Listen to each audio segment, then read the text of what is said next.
आहे ते भुजबळांनी जाळले किंवा भुजबळांच्या माणसांनी जाळले.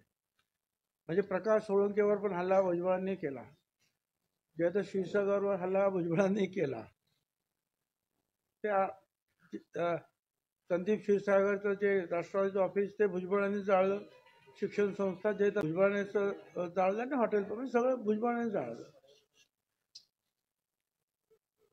आणि म्हणे मराठ्यांना उगीच तुम्ही डाग लावला, म्हणजे जाळलं आम्ही जाळलं. त्याच्यात अगोदर सुरुवातीला ते म्हणाले की सरकारी अधिकाऱ्यांनीच जाळलं, असं सुरुवातीचं त्यांचं स्टेटमेंट आहे. त्याच्यानंतर ते भुजबळ आजच्या मीटिंगमध्ये ते म्हणाले की मराठ्यांना उगीच तुम्ही डाग लावता आणि हे भुजबळांनी जाळलं. पण थोड्या वेळाने नंतर ते म्हणतात की मराठ्यांच्या वाटायला जाऊ नका, नाही तर बीडला काय होतं ते लक्षात ठेवा. म्हणजे परत बीड तुम्हीच केलं ते सिद्ध झालं ना. मराठ्यांच्या वाटेला जर गेलात तर बीडला काय होतं, बीडला ते लक्षात ठेवा. याचा अर्थ तुम्ही डायरेक्टली कबूलच केलेला आहे की तुमच्या लोकांनी ते जे केलेलं आहे. त्याच्यामुळे त्यांनी थोडंसं जे आहे मला असं वाटतं की काय म्हणतात ते अनुलोम विलोम प्राणायाम अमुक तमुक ध्यानधारणा करून विसरणार, एकाच भाषणामध्ये दोन्ही बाजूने उलटसुलट त्यांचं भाष्य येणार नाही याची काळजी त्यांनी घ्यायला पाहिजे. एक मित्र म्हणून सल्ला देतो, ते मला मित्र म्हणणार नाहीत, मानतच नाही, कारण खूप ते सारखं सारखं सारखं तुला बघतो तुला बघतो तुला बघतो तुला बघतो. छगन भुजबळ असल्या कोल्हे कुईला दाद देत नाही. छगन भुजबळ आयुष्यभर जे आहे अशा अन्यायाच्या विरुद्ध दादागिरीच्या विरुद्ध लढलेला आहे. त्यांच्या जन्माच्या अगोदरपासून लढतो आहे. परंतु आता सारखं सारखं सारखं आपलं ते तुला दाखवतो तुला बघतो, मला आरक्षण मिळू द्या मग बघतो. कधी म्हणे ते येवल्याचा हेडपट आहे, अमुक आहे तमुक आहे. आता मी जर त्याला जर म्हटलं ते काय ते नाही ते बोलायचं नाही असं ठरलेलं आहे. असू दे, ते पण जास्ती घेतल्यामुळे जे आहे अनेक वेळेला ज्या भाषणामध्ये जो दुहेरी भाग येतो ना विसरण्याचा, तो पण त्याचा परिणाम असू शकतो, नाही असं नाही.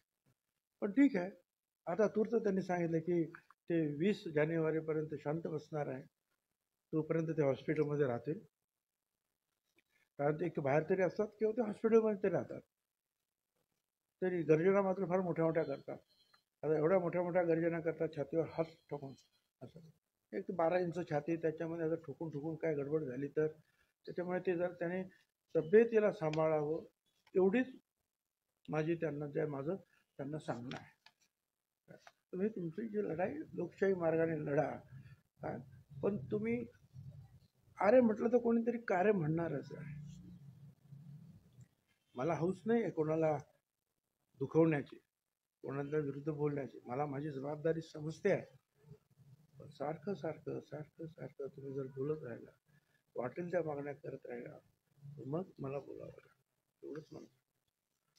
पण 20 तारखेसाठी सरकार तयार आहे का? जर एवढे संख्येने जर मराठा बांधव आले मुंबईमध्ये तर सरकार तयार आहे? काय तुमचं ते हायपोथेटिकल क्वेश्चन, एवढे लोक मुंबईमध्ये येणार? पंढरपूरच्या आमच्या पिठोबाच्या यात्रेला जो मोठा जमाव असतो किंवा मोठी लोकसंख्या ती पंढरपूरच्या यात्रेला असते, तिथे सुद्धा तेवढं नसतं. तर असं काय तुम्ही ऐकून बसलंय? म्हणजे त्याने असं वाटतं की सगळा मराठा समाज त्यांच्याच बाजूने आहे. आणि त्यांचं गणित असं आहे की 6-7 कोटी मराठा आहे, म्हणजे 50-60 कोटी, 50-60% 50-60% मराठा.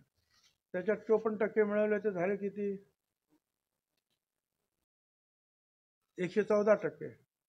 3% ब्राह्मण, 117%. बाकीचे जे अनेक जे आहेत, जैन धर्मी असेल, अमुक तमुक तमुक, गेले 150%वर.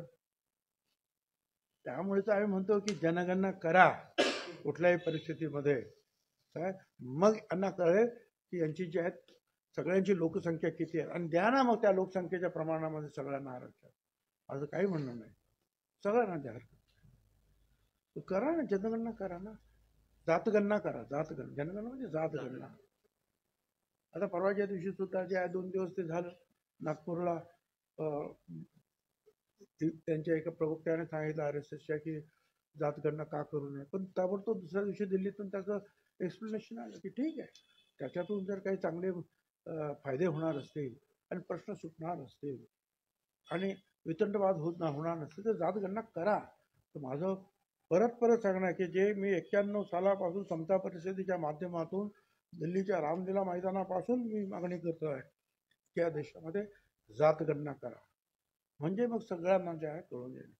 आणि तुम्हाला एकच सांगतो की या सगळ्या हिंदुस्थानमध्ये वेगवेगळ्या राज्यामध्ये कुठली तरी एक जात ही मोठी असते, मान्य, सिंगल एक जात, मग ती मराठा असेल किंवा पाटीदार असेल किंवा जाट असेल, कापू असेल, जी काय असेल, पण ती कुठलीही जात कुठल्याही राज्यामध्ये 16-17% वरती अजिबात नाही, कुठल्याही परिस्थितीत नाही. तर हे बाकीच्या आमच्या ज्या सगळ्या ज्या आहेत आपण ओबीसीच्या जाती, त्या लहान लहान जाती आहेत, त्या 374 जाती आहेत. तो एक वर्ग आहे, क्लास आहे, 374 जातीचा एक वर्ग आहे. मराठा एक जात आहे, समाज आहे, म्हणून तो सगळ्यात मोठा आहे, हे मान्य आहे. पण ओबीसी 374 जाती मिळवल्यानंतर जे आहेत ते 54% होतात. बिहारमध्ये ते 63% झालेले आहेत. तर ते त्यांचं जे आता त्यांचा अभ्यास आणि त्यांचं गणित आणि त्यांची समज हा ज्याचा त्याचा प्रश्न आहे. हळूहळू त्यांचा अभ्यास होईल असं आपण समजून चालायला हरकत नाही. ते मागे काही नोटीस देण्यात आलेले होते आणि त्या नोटीस संदर्भात कुणाला जर पोलिसांनी अटक केली तर पोलीस स्टेशनमध्ये जाऊन बसा आणि मंत्र्यांच्या घरी जाऊन बसा आणि तिथल्या लोकप्रतिनिधींच्या घरी जाऊन बसा, असंही त्यांनी आजच्या भाषणामध्ये जे आहे ते आव्हान केलेलं आहे. चालेल ना, लोकशाहीच्या मार्गाने जे आहे, जर कुठे कुणी अन्याय करत असेल असं वाटलं तर लोकशाही मार्गाने जे आहे काय, तुम्ही मंत्र्याच्या घरासमोर बसा, आमदारांच्या घरासमोर बसा, पोलीस स्टेशनच्या शांततेनं बसा, त्यांची घरं पोलीस स्टेशन जाळू नका, शांततेनं बसा. हरिभाऊ राठोड यांनी असं म्हटलं की ओबीसी आरक्षण टक्के साहेब तुम्ही काहीतरी कुठले तरी प्रश्न विचार हरिभाऊ राठोड. तुम्ही जे मेसेजेस दाखवले, कागद जे इंटरव्ह्यू मध्ये दाखवले, त्याला उद्देशून जरांगे पाटील म्हणाले की आता ते पिशवीमध्ये कागद घेऊन फिरतायत, जर आता शांत नाही बसले तर पुढे जाऊन मग दगड केळी अशा गोष्टी घेऊन, ही चिथावणी आहे का? कोण दगड घेऊन? मी नाही, असे मग दाखवायला लागतील पुढे, अशी वेळ येईल. तुम्ही असं बोलतात म्हणून त्या शिव्या दिल्या गेल्या आणि मग पुढे मग दगड वगैरे अशा गोष्टी येऊ शकतात, मग ते दाखवत हिंडावं लागेल. अरे दगड तर त्यांनी अगोदर हातात घेतले आणि म्हणून तर 80 पोलीस जे आहेत त्या आंतरवेली सराटीमध्ये जे आहेत ऍडमिट झाले महिला पोलिसांसहित. ते आता होम मिनिस्टरने सांगितलं ना हाऊसमध्ये उत्तर देताना की 80 पोलीस, ते काय पाय घसरून पडलं का 80 पोलीस? त्यांच्या त्यांना दगड ते करतातच आहेत, जाळपोळ तर करतातच आहेत. हे सगळ्या महाराष्ट्राने पाहिलं, जगाने पाहिलेलं आहे, त्याच्याबद्दल आणखीन काय बोलणार. धन्यवाद.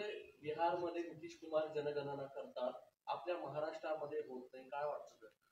आमची मागणी तीच आहे, अजितदादाची मागणी तीच आहे, चंद्रशेखर बावनकुळे यांची मागणी तीच आहे, विरोधी पक्ष नेते जे आहेत, काँग्रेस असेल, राष्ट्रवादी काँग्रेस, पवार साहेब आहेत, त्यांची सगळ्यांची मागणी तीच आहे.